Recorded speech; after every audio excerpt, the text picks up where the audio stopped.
It is because you are chosen. And that is because I believe the more you know, the more you function. The less you know, the less you function. 15 signs you are a prophet. Sign number 1.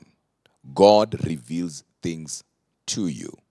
Things that have happened, things that are happening, or even things that will happen.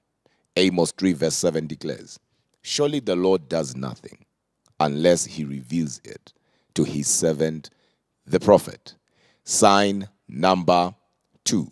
You are constantly receiving confirmations from different men and women of God concerning the prophetic calling that is upon your life.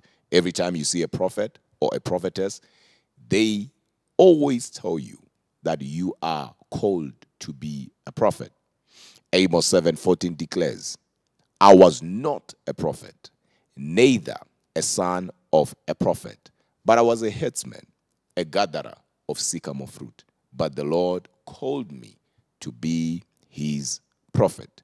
Sign number 3, you love prophets, or you love the prophetic. You are just drawn to the prophetic. And that is because 1 Corinthians 14:32 declares that the spirit of prophets is subject to another prophet. Sign number 4, sin and wickedness, or rather oppression, troubles you. You can't tolerate evil. You are easily grieved by injustice. As a matter of fact, you hate sin. Sign number 5, you are constantly experiencing what we call in the prophetic recognition, also known as deja vu. This is where you see people, moments, or even events, and you feel like you have seen them before. Sign number 6, you like to be alone. You are a loner. And that is because prophets and seers are loners, not lonely, but you love to be alone. You love to draw yourself or to withdraw from people. Moses did it. Elijah did it. Jesus did it. As a matter of fact, you have hunger for solitary retreat. Sign number 7, you always feel isolated, but don't know why. And that is because isolation is a mother of greatness. Every great prophet, every great prophetess is and was isolated by God. And you see that in 1 Kings chapter 17. Sign number 8, you are a dreamer. You hear God in dreams. And that is because Numbers 12 verse 6 declares, if there is a prophet among you, I, the Lord, will make myself known unto him in a vision, and I will speak to him in a dream. Sign number 9, you have a praying spirit. You are an intercessor. You love praying for others. And that is because Ezekiel chapter 22 verses 30 declares that I looked for a man who would stand in a gap, but I found none. So you are always compelled to stand in the gap. Sign number 10, it hurts you when something happens and you did not know about it, whether good or bad. You feel like you should have known. And sometimes you feel like God was actually telling you about that very thing, but you were not paying attention. Sign number 11, word of knowledge. You seem to know things that people did not tell you about. And sometimes you can even feel what somebody is feeling. I'm talking about feeling it in your body. A person can stand next to you having a headache, A person can stand next to you having a back pain, and all of a sudden, you will feel what they are feeling. Sign number 12. You are a man or a woman of faith.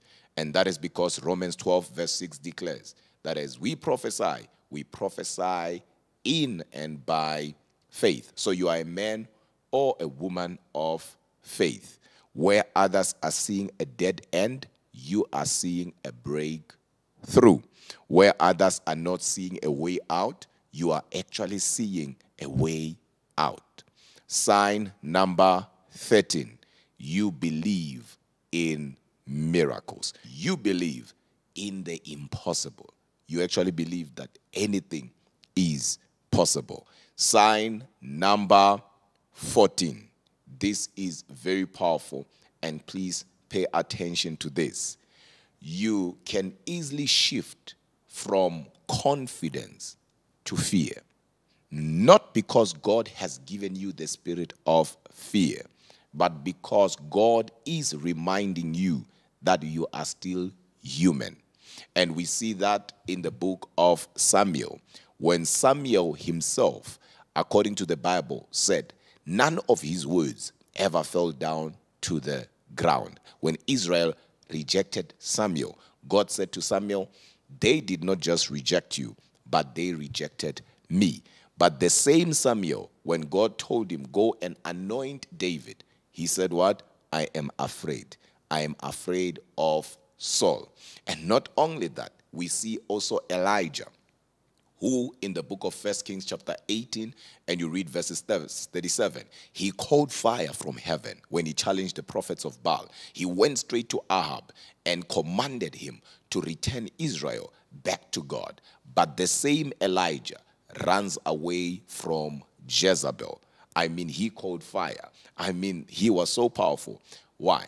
It's because people who are in the prophetic office can easily move from confidence to fear, not because they have the spirit of fear. I will give you another example. When you look at Elisha in the Bible, in the book of 2 Kings, and you read chapter 2 and verses 24, he cursed children that were mocking him, and 2 bears came, ate them. He was a powerful prophet. But in the same book of 2 Kings chapter 6, and you read, I believe it's verse 32, he says to the elders, there is a son of a murderer who's coming for his head, who's coming to kill him, and they must hold the door and make sure that he, the murderer, does not come in to murder him. So you will see a prophet here who has an ability to command nature, to command animals to fight on his behalf or to do what he wants them to do. But at the same time, we see him being worried about somebody coming to kill him. And that is because people who are in the prophetic office, hence I said this is important, can easily move from confidence to fear. John was a prophet. He declared that Jesus was the Son of God and Jesus is greater than him.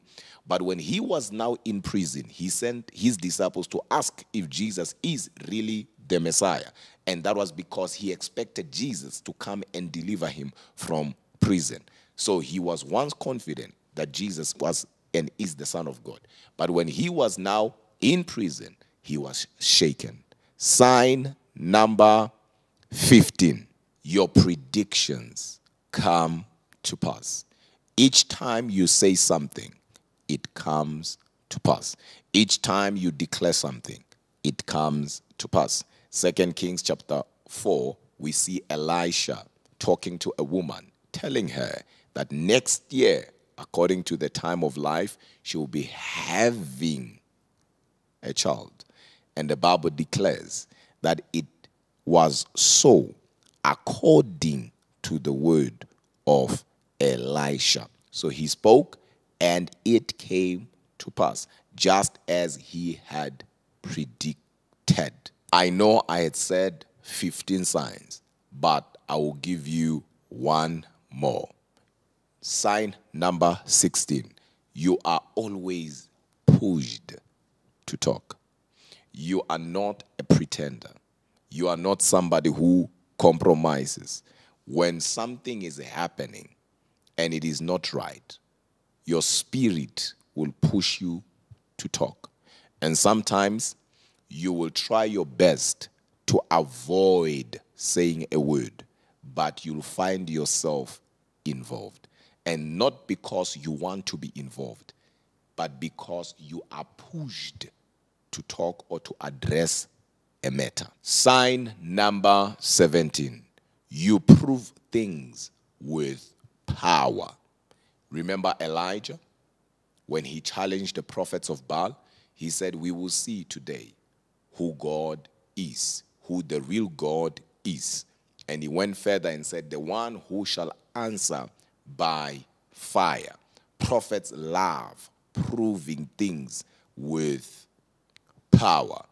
And of course, not only that, Jesus himself in the book of John chapter 11, I believe it's verse 41 going to 43, Jesus said to God when he was praying, God, do it so that the people who are watching, the people that are here will know that you have sent me. So prophets don't love just talking, but love demonstrating the power of God. They love proving the existence of God, the excellence of God.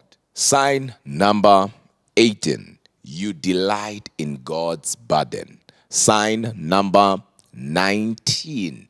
You are full of love and strict at the same time. Sign number 20. You love God's presence.